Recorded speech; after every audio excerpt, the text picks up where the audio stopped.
Good morning, Unity Spiritual Center, and welcome to our online service. Our mission is transforming lives and inspiring people to make a positive difference in our world. We like to begin our service this morning by affirming Unity's foundation principle. I'll speak it once and invite us all to speak it together. There is only one presence and one power active in my life and in the universe, God the Good. Together? There is only one presence and one power active in my life and in the universe, God the Good. And so if you have an exception to this principle, and I think we'll be hearing about possible exceptions this morning, just know that you're in your right and perfect place, because we're truly here to really own our spiritual journey, and that means we reconcile those exceptions as they are discovered. All right, news you can use. So I want to mention again that Reverend David McClure's class on creating a world that works for all, another program that dovetails nicely in this morning's message. And he'll start his online series on September 2nd. If you're not receiving our e-newsletter every Wednesday, do sign up. You go to unityspokane.org and sign up for our newsletter, and that'll automatically put you on that list. But our Wednesday e-news is the go-to spot for all of the announcements that we have, all of the ways in which you can get linked up and linked in to the programs and activities that are happening here at the center. Jane, you have an announcement? I do, and this week you will read about in the e-news the upcoming chaplain online training. Our chaplain team is doing an online training, and all are welcome who are interested in becoming chaplains. The first part of it is all about affirmative prayer, and anybody can come to that if you just want to learn more about prayer. But if you want to continue and learn how to be a chaplain, you can do that. And you'll find all the information will be in the e-news update this week. And when does that happen? October 3rd. It starts October 3rd, and it's in 3 different sessions. So October 3rd, 5th, and the 10th. And again, all the information will be there for you. All right. Okay. All right, well, it's time now to invite Sean and Tani into our Sunday morning worship experience. Let's welcome them in, and we'll await their song. All right.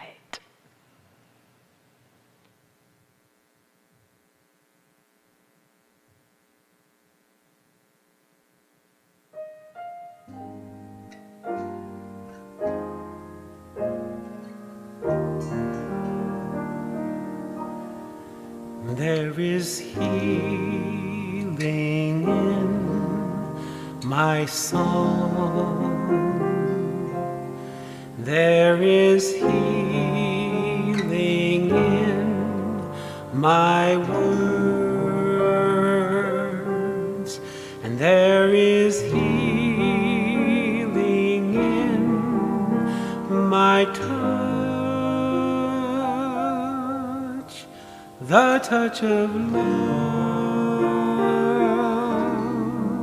the touch of love.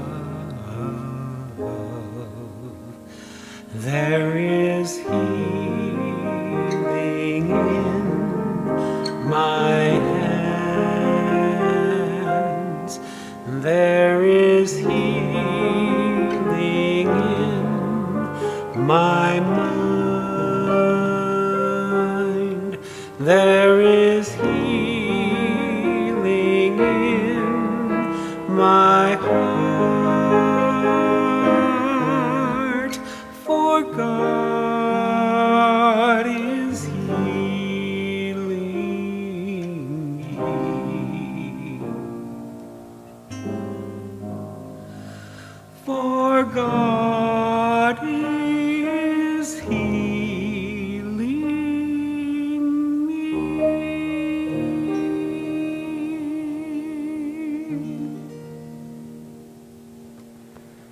Oh, that's awesome. That's a perfect way for us to begin our meditation experience.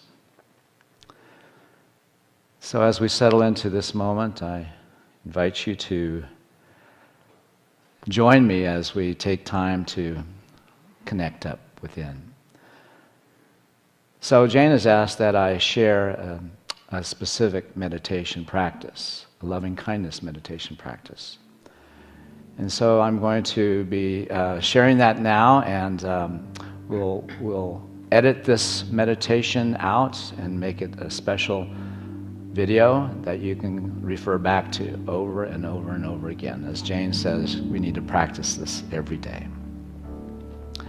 And so let us begin this practice by bringing our awareness to our heart space.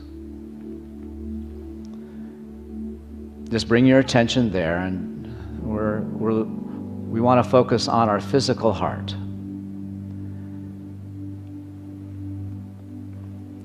And as we bring our attention to our heart space, let us also begin to slow our breath just a little bit and make it more even. So breathing in and out. Breathing in and releasing. And as we establish that rhythmic pattern of breathing, placing our awareness at our heart space, let us next bring into our awareness someone or something that we appreciate. And so we want to generate the sensations, the feeling of appreciation. Appreciation, gratitude, care, or compassion. Whatever we bring to mind to feel a sense of appreciation, gratitude, care, or compassion.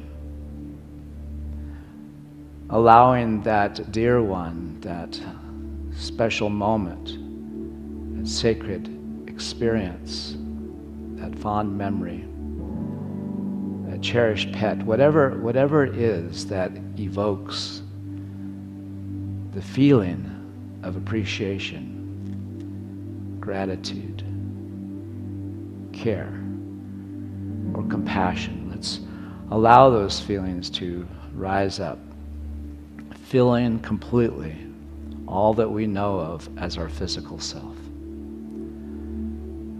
So that sensing our entire body being filled, a center of this feeling, sensation of appreciation, gratitude, care, or compassion. And now let us focus our attention on our heart space again, imagining our heart space expanding, radiating, and extending beyond our physical selves, and connecting to the hearts of those with whom we share this space, this now moment, this presence. Let us visualize in our awareness our hearts being connected, as if we're creating a web or a neural network. Each of our hearts are the center of a neuron of love. And we're connected to each other, heart to heart. And we feel that connection by imagining what it might be like to send and extend this love, this appreciation, this gratitude, this care, this compassion. Filling ourselves now so completely with love that we are only now aware of ourselves as love, as a center of love, as source of love. As we feel this love extend throughout this interconnection, heart to heart, let us imagine all those who are part of our spiritual community. And as we call to mind in our awareness and picture in our mind's eye those souls that are a part of Unity Spiritual Center and our community's journey. Let us feel our connection to them, heart to heart. So now that we have expanded this web, this interconnection, this spiritual network of connection, let us generate by sending forth an awareness of love and feel ourselves into this connection by knowing that it has power, that it has the capacity to open us into a greater experience of oneness, of connection. And so now bring your awareness back to your heart space, and now feel yourself also a part of this web of life, this connection. As we imagine all the souls that are a part of this network, 144,000 perhaps, or more, as each of us begins to connect up heart to heart with family members and friends, connecting up to people that we have yet to become aware of, feeling ourselves as a part of a whole where no one, no heart is left out. And as we feel this connection, as it's rooted in absolute love, let us visualize ourselves at the very center of this web, receiving now into our hearts all of the love, the absolute love.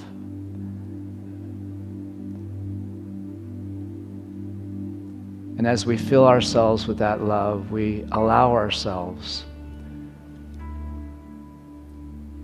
to pray the loving kindness prayer. May I be happy. May I be free from suffering. May I be fulfilled. May I be prospered. May I be healed. May I be transformed. And as we feel ourselves a part of that absolute love, allowing our awareness to abide in this inner connection, this oneness, heart to heart, let us call to mind that which brought us into our meditation experience, the person, the situation, the moment where we generated the felt sense of gratitude. Let us know for that person, that dear one, the same truth. Let's visualize them now in the very center of this interconnected web of oneness, of absolute love. And know for them, may you be happy. May you be free from suffering. May you be fulfilled, prospered, healed, transformed.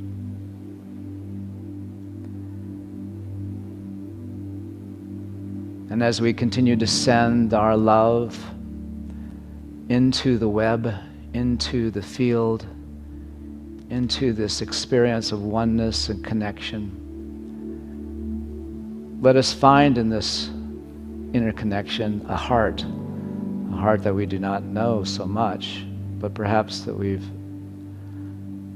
seen. The bus driver, the UPS man or woman, the clerk, the person across the street. Let us know for this soul. The same truth, let us place them in our hearts at the very center of this web, of the circle of oneness, within this absolute love of God. Let us send forth this sure and certain knowing for them. May you be happy. May you be free from suffering. May you be fulfilled. May you be prospered. May you be healed. And may you be transformed.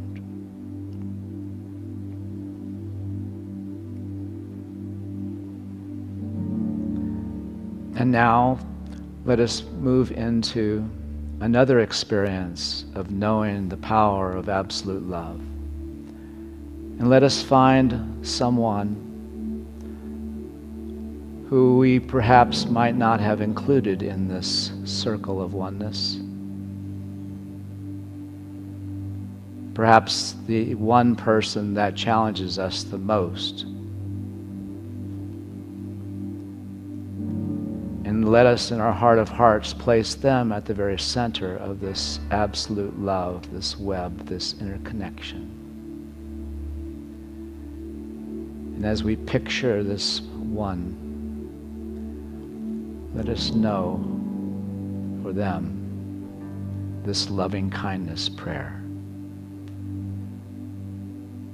May you be happy. May you be free from suffering. May you be fulfilled. May you be prospered. May you be healed. May you be transformed.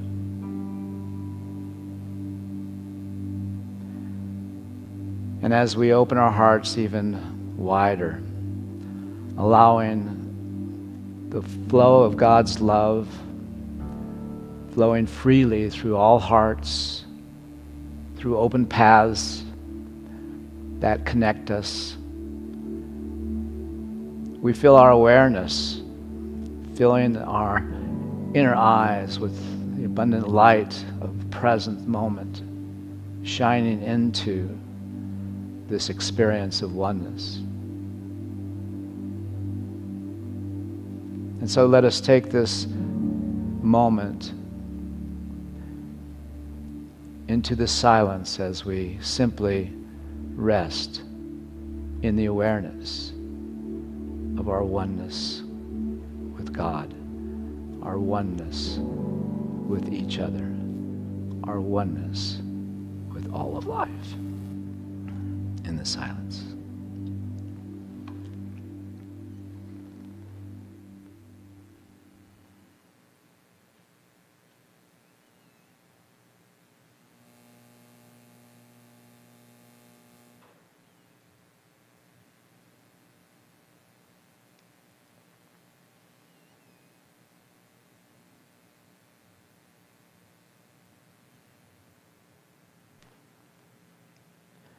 Breathe in and release. Breathe in and release. Bring your attention back to this moment. Feel your body.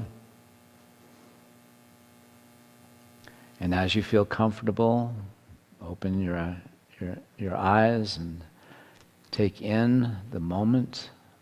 Just sensing the experience without thought, just awareness. So it is.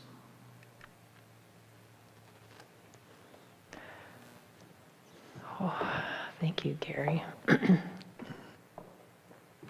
that is our sermon for today.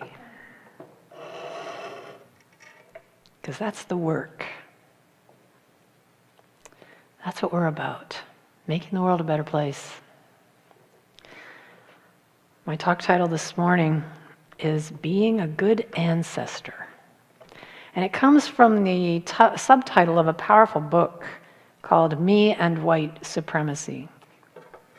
And I chose it as a talk title because it's a phrase that actually helped me to continue reading that book whenever it got too overwhelming. It reminded me of what I'm about, being a good ancestor.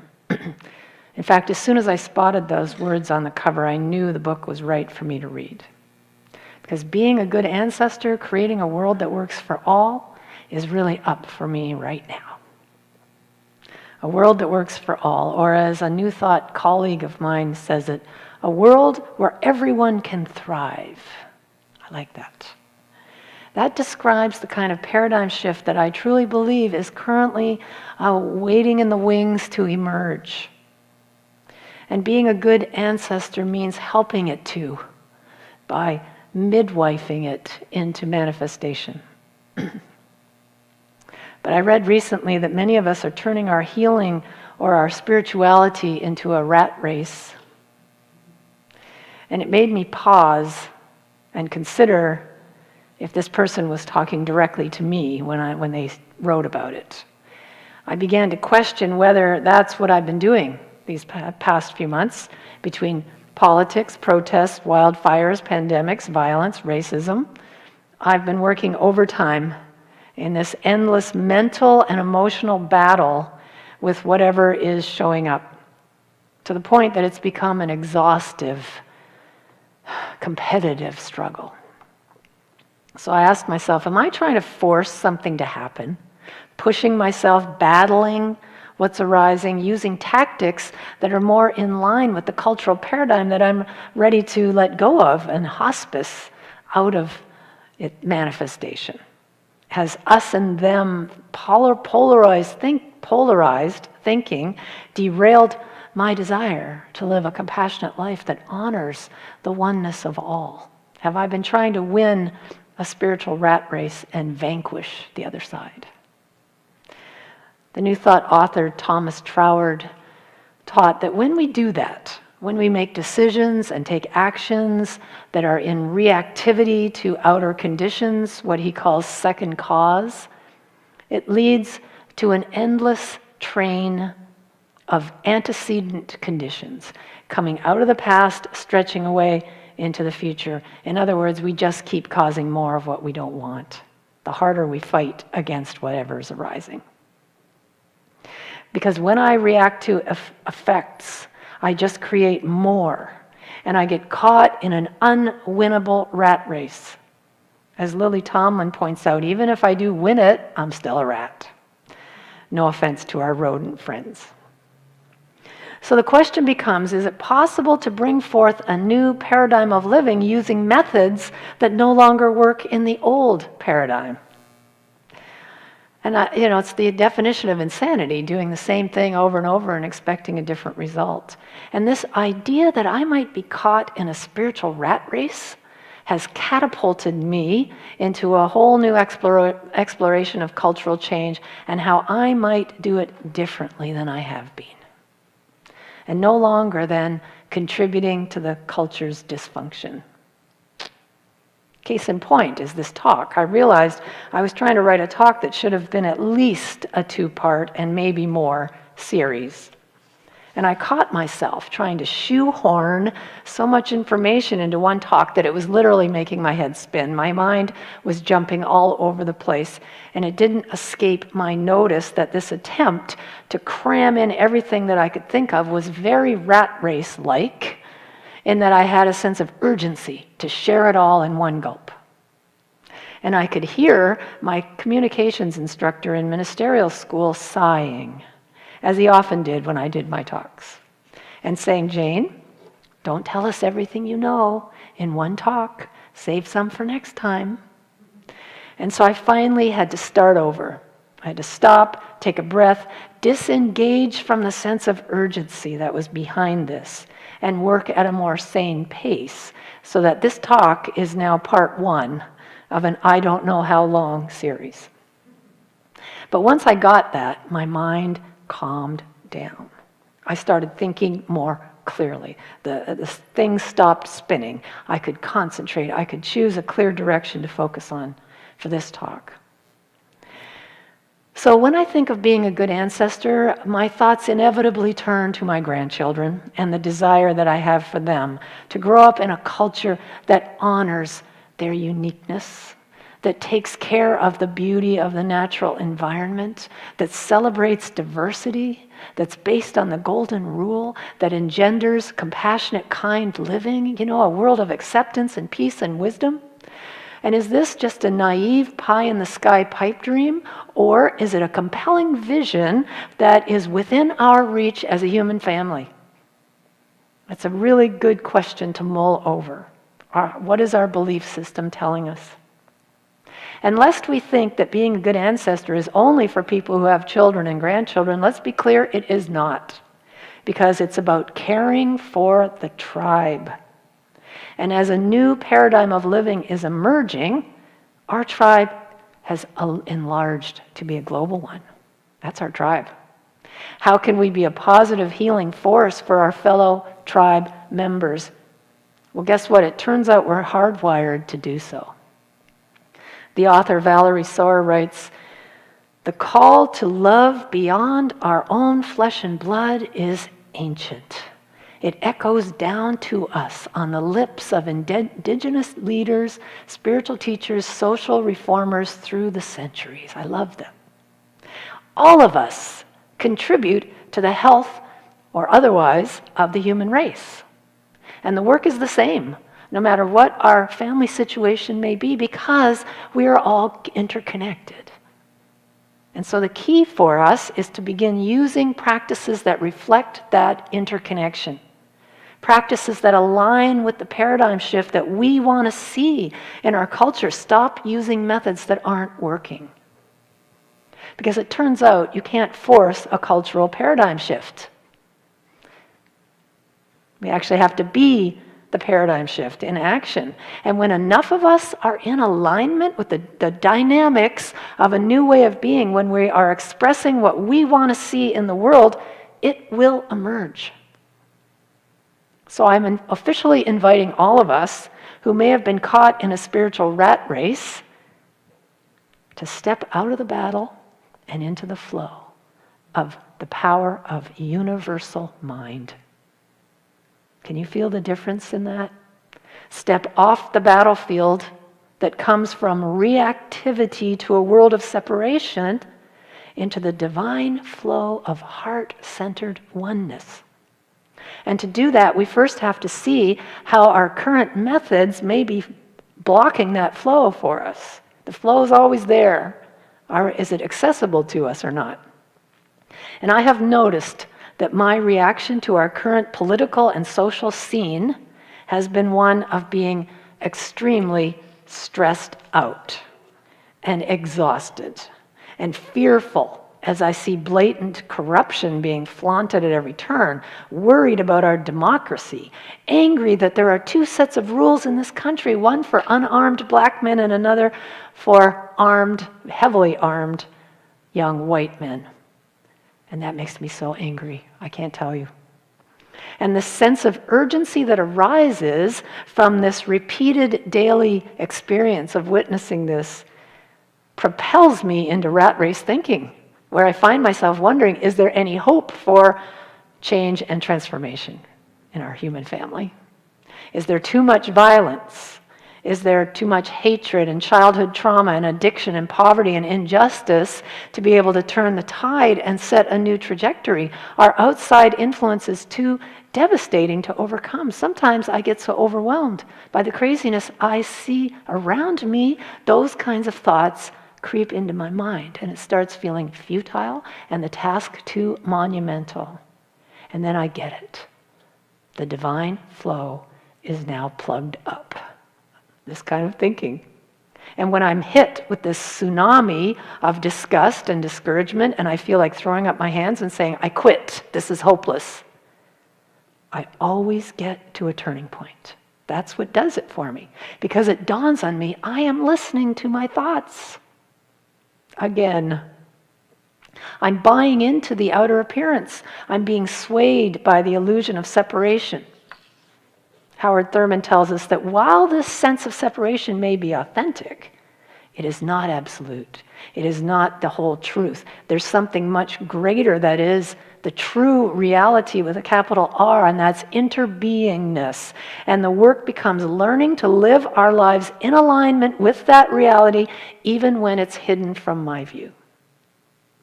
And when I remember that, I stop, I take a breath, I move out of my head into my heart, and I say, no, I am not withdrawing from the human race. I'm not abdicating my responsibility as a good ancestor. I'm not abandoning my calling. I'm returning to the truth that I am one with Source, that within me and within all of us is a mighty power that can overcome all seeming obstacles. And here's the most important point of all, again from Thomas Troward: principle is not bound by precedent. In other words, the past does not dictate what is coming forth. What was does not need to continue. We are not at the mercy of the past because principle is not bound by precedent. He was a judge, so it seems fitting that he would come up with this. Transformation is always possible. And it doesn't matter if, we've been overweight for 20 years. We can change that right now. And when I start to live that truth, it benefits not only me, but the entire human collective. That's exciting. That's our work. New Thought founder Ernest Holmes teaches that metaphysical healing is based on the assumption that we live in a spiritual universe now, that we are spiritual beings now, that the kingdom of heaven is at hand now, that the mind of God and the energy of the universe is available when? Now. And as we step into the flow of divine mind, as we allow it to show us the way, it isn't about forcing a new paradigm of living to come forth, it's about revealing it. Revealing it. The author Wei Kwok tells us that social disorder is an alert to heal collective trauma. Do you see that? The disorder we see around us right now, it's an invitation to do that healing. So when we look around at what's happening in our world, instead of being immobilized by powerlessness, fear, or anger, let that wave of emotion move into compassion. And let it inspire you to use what the world is mirroring as an invitation to align with the consciousness of oneness and become an example of positive change and action. Last week, Dr. Gary talked about practicing presence by becoming no body. In other words, moving out of egoic psychological baggage and into the spaciousness of heart consciousness. And that's a practice that's essential if we are going to bring forth a new paradigm of living. You may remember the last time I spoke, I invited everyone to send me an email sharing what you have learned in this uncertain time. And our licensed Unity teacher, Mary Teresa True, newly retired, responded. And I've actually asked her to record her words of wisdom to share at an upcoming service. But just let me say that one thing she mentioned was her newfound skill in reaching a neutral state in the midst of it all. And I think that is a powerful practice for us. Making that shift is actually instrumental to discovering the great power within us, because as long as we're stuck in polarized thinking, the portal to that flow remains closed to us. And the only way we will see a cultural shift to a kinder, more compassionate world is to be taking ownership of what we're creating, ownership of how we may have been contributing to the current unhealthy cultural systems, and then withdrawing our support. And when enough of us do that, we start to shift things into a world that can work for everyone. And being a good ancestor means living in such a way that we are a healing presence for all, even those we would currently not trade places with. And as Sharif Abdullah writes, until we're willing to do that, until we're willing to trade places with anyone on this planet, we have not created a world that works for all. Richard Rohr recently shared these beautiful words. What has been an ancient spiritual truth is now increasingly verified by science. We are all indivisibly part of one another. We share a common ancestry with everyone and everything alive on earth. The air we breathe contains atoms that have passed through the lungs of ancestors long dead. Our bodies are composed of the same elements created deep inside the furnaces of long-dead stars. We can look upon the face of anyone or anything around us and say, as a moral declaration and a spiritual, cosmological, and biological fact, you are a part of me I do not yet know. Let's breathe that in. You are a part of me that I do not yet know. In upcoming talks in this series, we will be exploring what we have inherited from our culture and how we can be instruments for healing any dysfunction that may have been passed on to us, as well as examining through the lens of spiritual beings having a human experience what we want to bequeath to the culture. What does it mean to say yes to joining Team Paradigm Shift? Well, to begin that work, I want to invite us all to consciously unplug from the spiritual rat race and to start practicing tribal thinking. You are a part of me I do not yet know. Honoring the oneness of all of our human family, being mindful of how your actions are affecting the rest of the tribe. If we all are interconnected, then our actions matter. We want to begin living our lives as if that were true, because it is. For that reason, practice shifting to neutral when you find yourself getting caught up in polarity thinking and rat race tactics start showing up in your psyche. And we use our breath and we focus on our heart and we allow that to bring us into a neutral state. And then as we continue with the heart, let compassion rise up in you. This takes practice, but it's so important. Every day, practice a loving kindness meditation like we did earlier. Consciously send love to your loved ones, to people you're neutral about, and those that challenge you. Yes, even that guy or girl.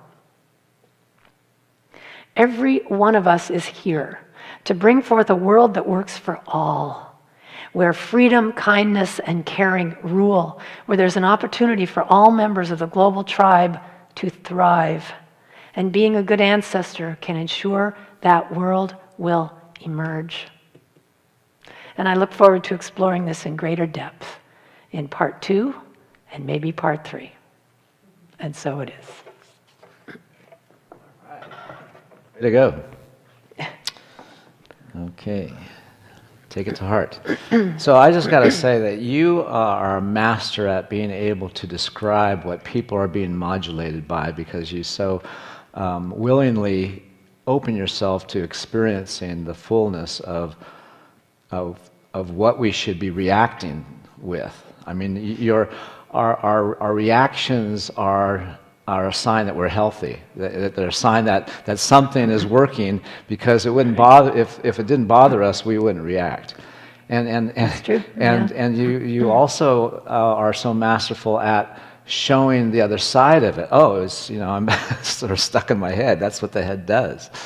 So I just think that it's important for everybody, all of us, to recognize this is hard. These are hard times to kind of be present to. I mean, we teach as a part of our transformational practice is that we have to be present to what we're having. And how can we be present to it, realizing that it invokes so much discord within ourselves to have to tolerate it or witness it or even have to think about it. We can't get away from it. I mean, where can you be that you're not necessarily have this stuff going on right in front of your nose? Yeah, this work is not for the faint of heart. I mean, I hope we all understand how hard this is. It's very stressful. It's very, it's exhausting. And But that can that can lead us to the power that is not exhausted. We can finally realize that the tactics we're using are not working, and find that deeper source to help us. Yeah. And when we get into our hearts, that's when it flips, because that's a reality. I mean, that's a dimension of ourself that we can activate, that we can seek out, we can bring that forth, and we can build upon that. Like you say, it's important for us to align with the practices that affirm our oneness, our interconnection, as opposed to affirm the practices that keep us living as if separation is the reality, and the consequences of that are things that are cause as opposed to the effects of things. Yeah, and I think this is the time for us we're being called. We're being called to this. It's not, it's important that we do this. It's not just a silly thing. It's not frivolous. It's like, this is the work. And I believe we've been called. And it occurred to me that being a minister means that you tell on yourself a lot. And so I'm always in this question of, what am I doing? And is it wait a minute, am I off track here? And how can we use my folly? How can everybody use my example of what not to do to help us all, to kind of move into that place? Well, the beautiful thing is that you're really describing what everybody is feeling, and yeah, I don't think it's just me. no, it's going not through just this. you. Yeah. All right. Well, this is a continuation of some other material that we're going to be sharing. Next week, I'm going to be talking about ancestry healing, and so we'll look at that, how we can heal our parents, and hopefully release our children to a different experience and then the inheritance that unconscious parenting sometimes creates. Amen to that. All right. So we want to take a few moments now to thank everyone for all the support that we've received and continue to receive. I want you all to know how vital that is, especially during these times now. And just keep us in your hearts and remember us financially as you're able. And we appreciate that a lot.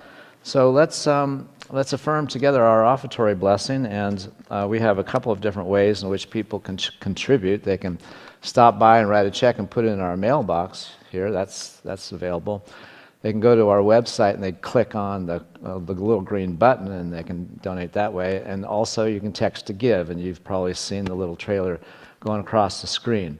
In any of the ways in which you support us, we simply want to affirm the abundance that is ours to receive as well as to give. So let's know our offertory blessing together. I know that my giving blesses and multiplies all that I am, all that I have, and all that I give and receive. I give thanks for the abundance that is mine to share. Want to remind everybody that following our music with Sean and Tani, we'll be going to our Zoom meet and greet, and so we'll see you then after the service for our meet and greet check-in. All right. We're going to now, before we go and invite Sean and Tani, we're going to affirm the affirmative form of our prayer for protection. So, together. The light of God surrounds us. I am the light of God. The love of God enfolds us. I am the love of God. The power of God protects us. I am the power of God. The presence of God watches over us. I am the presence of God. Wherever we are, God is, and all is well. And that's the truth. All right.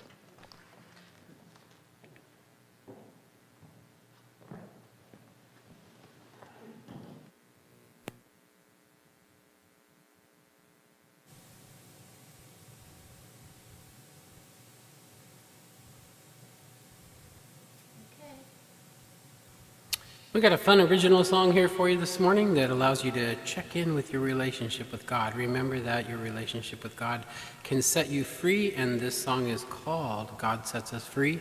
And when we're done with this song, we're going to jump right into the peace song. Hope you enjoy it.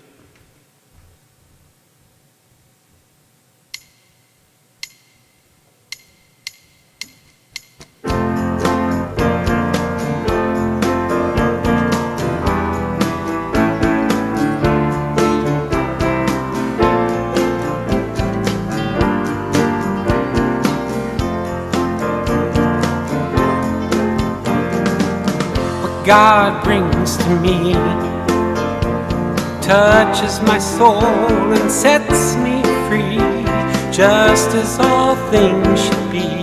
God sets us free.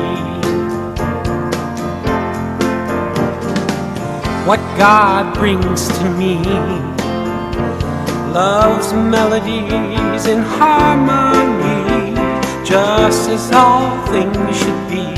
God sets us free. Ooh, God gets us, yes, God lets us, oh, God sets us free. Ooh, God gets us, yes, God lets us, oh, God sets us free.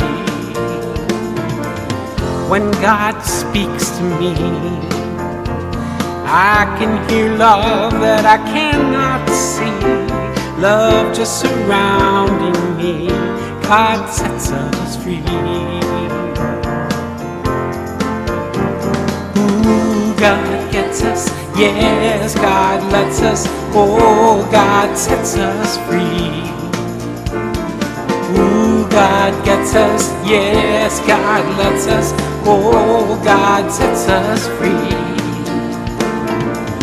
I'm so excited, my soul is so delighted. I feel God in all I hear and see. Never unrequited, each day and every night. It's love, reality. Ooh, God gets us, yes, God lets us. Oh, God sets us free.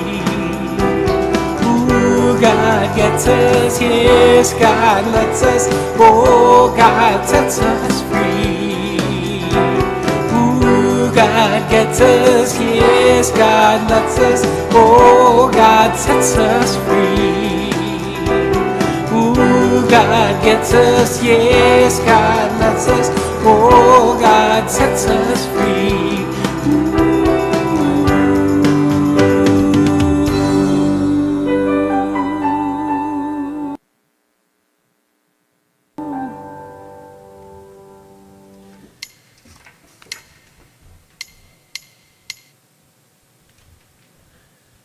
All right, Tawny, ready when you are. Everybody, this is our sing-along. It is the peace song. Let